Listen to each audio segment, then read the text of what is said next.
When thinking about outcomes, it's essential that we know what matters to the child or young person and where they want to be in the future before we even get started.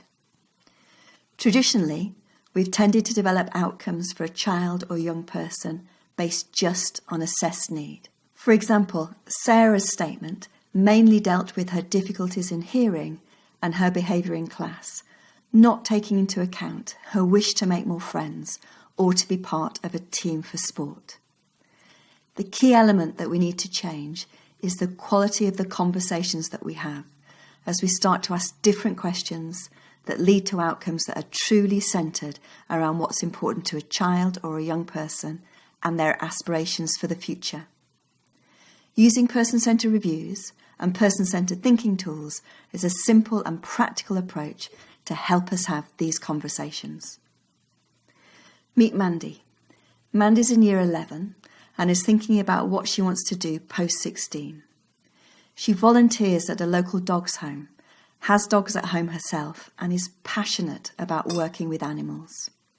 She and her family know that she isn't going to meet the required standard in maths and English this year, which means she'll have to continue her studies in these areas in the future, wherever she continues her education. It would be easy to focus on Mandy's academic targets and pay less attention to her aspirations for the future. She's happy and has friends at her current school, but it doesn't offer animal care as a post-16 option. During Mandy's person-centred review, they achieved a happy balance of supporting Mandy to stay at school for academic work and then to go to local college with support from school to undertake her qualification in animal care. This means that we're both paying attention to what's important to Mandy and her aspirations for the future, as well as meeting her needs. It means that we're listening carefully to what matters to her and her aspirations and her needs, and this enables us to develop outcomes that are person-centred, that are clear and specific, and whether we can tell whether they've been achieved or not. Using person-centred practices and developing great person-centred outcomes has obvious benefits for the individual child and young person, but it can also help local areas in 3 other ways. First, it can help us learn how to make better commissioning decisions. For effective commissioning, we need to know about the aspirations of children, young people and families. We need to know what the outcomes are that they're moving towards and what is and isn't working for children and young people right now.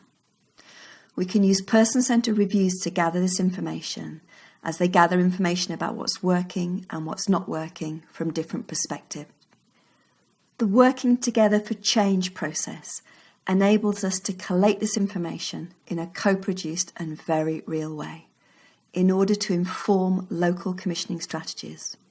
In one area, the Working Together for Change process was used to help colleges design and plan the sorts of courses that people with physical disabilities wanted to attend in the future. Through Working Together for Change, they're able to design courses that met the employment aspirations of young people.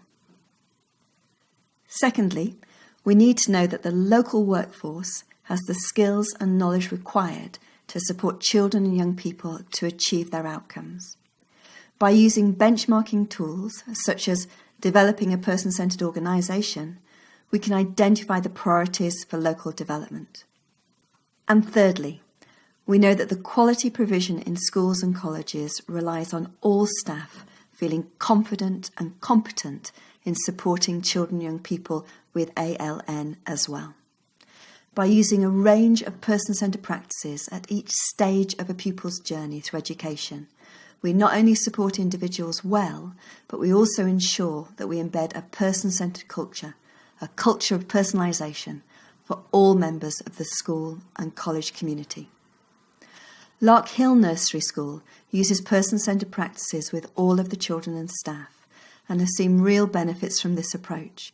By starting this programme with the development of a one-page strategy, Lark Hill Nursery School expressed their intention to the whole school community and beyond, and then by using Working Together for Change, children, young people, family, staff and governors were able to contribute directly to the school development plan.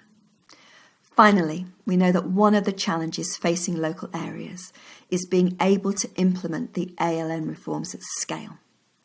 In order to do this well, we firstly need to ensure that the people who are supporting children, young people and families to plan are skilled in using a range of person-centred practices, and this includes being able to develop robust person-centred outcomes. Following on from this, there are tried and tested processes that can be used to support children, young people and families to come together and plan. This gives us the economies of scale of doing it in groups, but still doing it in an individualised and personalised way. One way we can do this is using a process called Planning Live. Here, we work with a group of about 10 young people and their families to plan together across 1 or 2 days in partnership with professionals in a time-effective way. It's a creative and aspirational process that enables people to share knowledge about resources and learn together, as well as making concrete plans. The professionals experience the process alongside the young people and families and are able to develop their skills in using person-centred thinking tools to plan with young people in the future. All round, it's a win-win for young people, families, professionals, and then for commissioners as well. So in thinking about outcomes, we have to start by knowing what's important to the child or young person now, their aspirations for the future, as well as their assessed needs. This is discovered using person-centred thinking tools and reviews and leads to better conversations to base outcomes on.